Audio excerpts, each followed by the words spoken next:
Good morning, everybody. At least morning for me. It's 8 o'clock in the morning about, and it's like 36, 38 degrees Fahrenheit.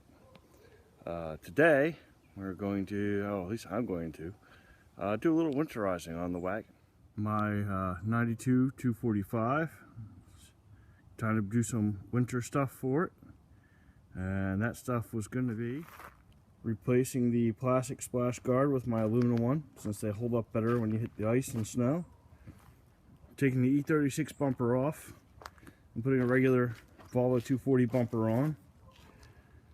Putting a stock set of springs in the car that are basically new. 1 season on the front springs and like 2 seasons on the rears, to raise the car back up, because I've lighten this car down to, well, autocross weight with the race wheels is 2,600 pounds, almost on the dot. So figure right now probably 2,700, 2,725 maybe.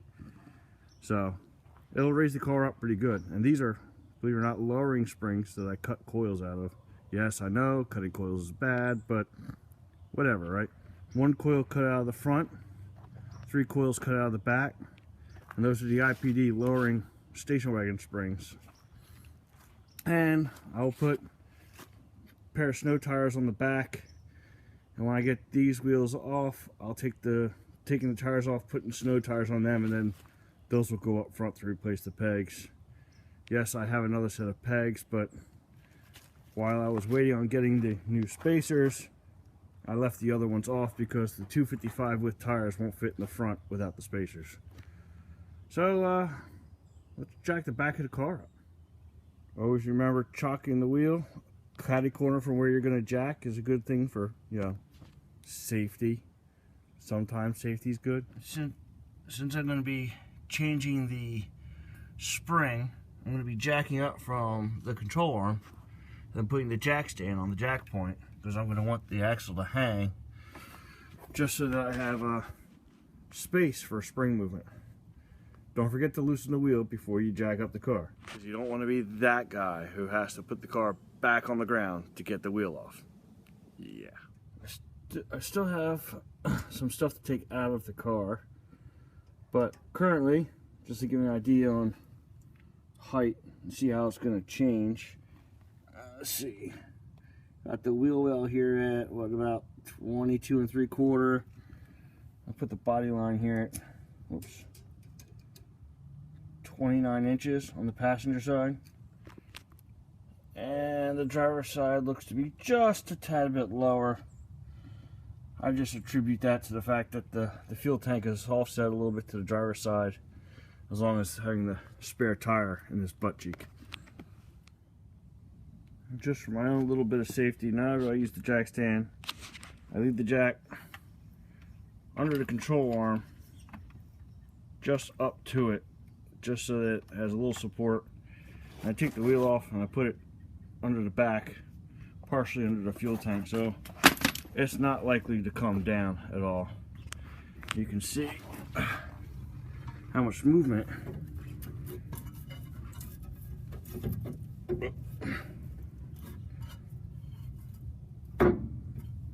yeah. Next is to remove the locking plate for the spring. Over the years, mine got messed up, so I had to replace them with actual nuts and bolts. So be careful, you might have to do it too. And mine uses what do I got on mine? I believe it's a 16 bolt with a 17 nut. Gotta stick with the old school, right? 2 sizes for everything. Now that I have the nut and bolt and the spring plate out, you can see, never do this at home with a regular spring. But now you can see that with the way this current spring is, because it's the axle's hanging, the other side's compressed a little bit, and the fact that this thing's cut, it just comes right out. And here you can see the freestand height difference between a stock 245 rear spring and a IPD 245 rear spring that has 3 coils cut.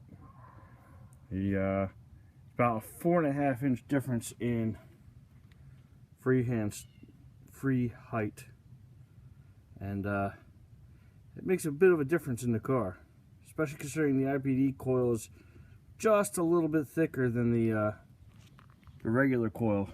And now that this spring can go in, and I gotta take the shock down to get enough space to get the spring in. I hit up the top and the bottom with some PB Blaster just so I can make sure I don't break anything. Also, I apologize. The image being a little shaky. My phone is kind of dead, so I can't really take much video. I can't take any video with it right now. The screen's just not responding. So I have to use my tablet to take this video. Yeah. Hey, it's still a video, right? And now for the part I always hate, the spring compressors. Alright, I've got the top shock disconnected.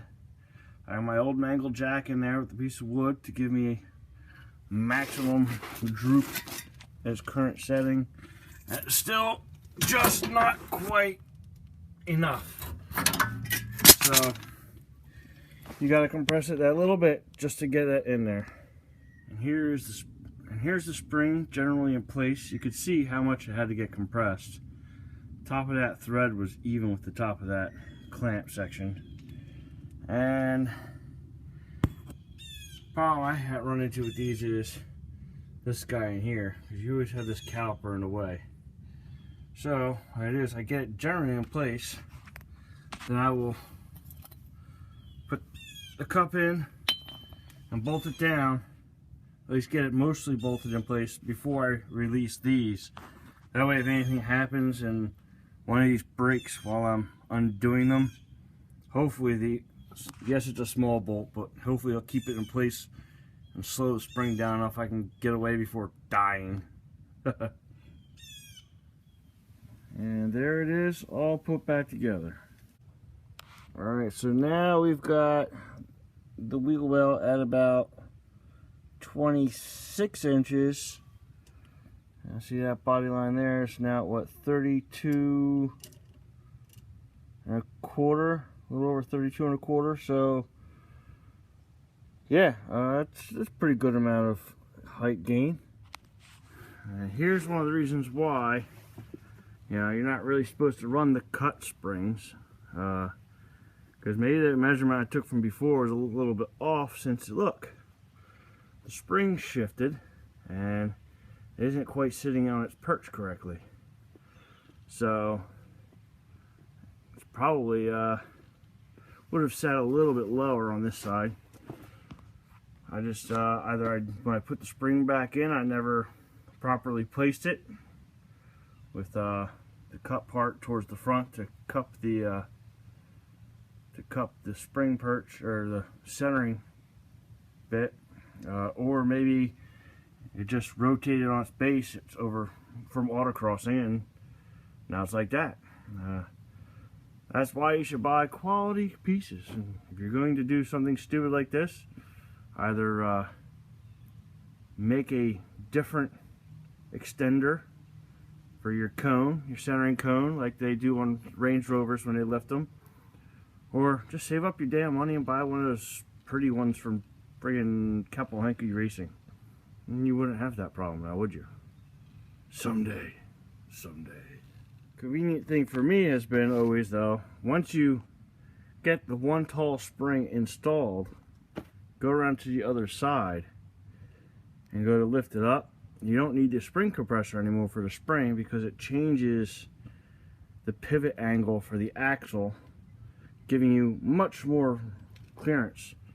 I just slipped that in, no problem. I actually had to take the jack out so that it would sit up high enough that I could properly line up the hole and get it tightened down.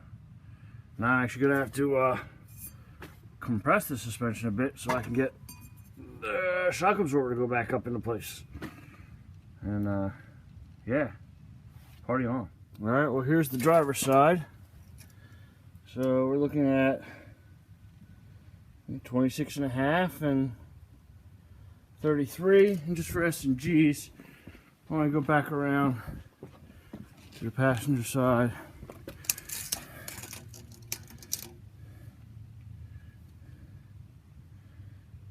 Eh, 27 change, 33.5.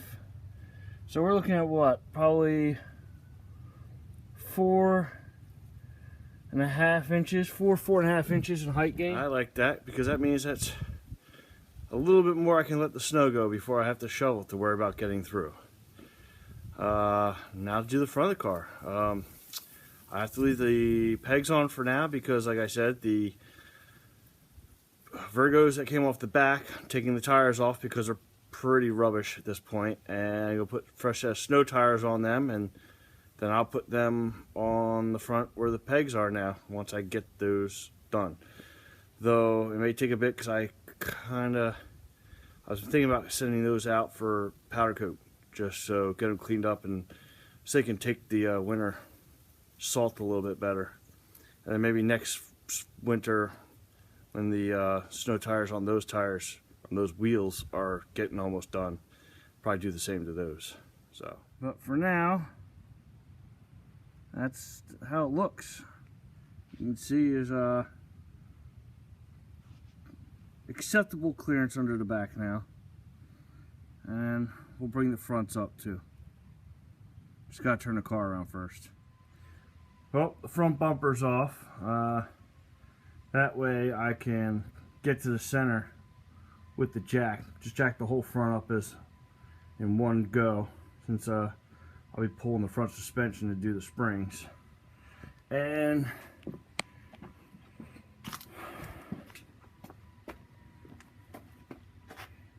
yay for lightweight. Okay, the whole car is in the air on jack stands, in gear, and the front wheels under the sides, just in case it decides wants to fall. Still has support. Now comes, gonna have to disconnect the sway bar, and then top of the strut, and the bottom, and down here, and unfortunately disconnect the brake line because that stupid thing right there, the bane of my existence.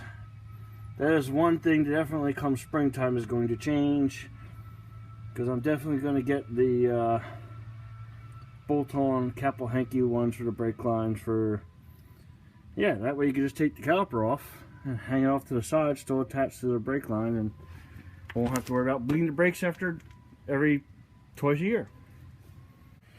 Well, there's the driver's side corner. Yes, the sun has moved a bit. I took a break for a little while, letting the PB soak into the tie rod ends, because they always stick real bad, and I forgot to spray them early. But you can see, lowering spring with a coil cut moves around a lot. So, time to take this end off and swap it out. There's the freestand height difference between the IPD spring and the stock one. 6 3/4 inches. And there she is. Sorry I skipped out on a little bit of stuff. Got sidetracked with some other stuff with the 2 alphas, helping my dad. But winter mode. Stock front bumper. Stock tall springs. I didn't get the skid plate in yet because I left the hardware at work. But I definitely have clearance for snow now.